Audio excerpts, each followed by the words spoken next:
Today we are going to learn how to do a double crochet. So you start out by yarning over, and you go through your fabric, yarn over, pull through. You should have 3 loops on your hooks. Yarn over, draw through 2, and then you're going to yarn over one more time and pull through 2. Yarn over, go through the fabric, yarn over, pull through, yarn over, draw through 2, yarn over, draw through 2.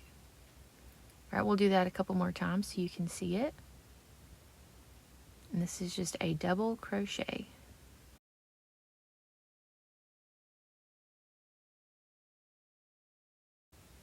All right, and I'm going to do it one more time, slowly. All right, so yarn over, go through the fabric, grab your yarn by yarning over, and pull it through the fabric. You should have 3 loops on your hook. Yarn over, draw through 2, yarn over, draw through 2. We'll do that a few more times.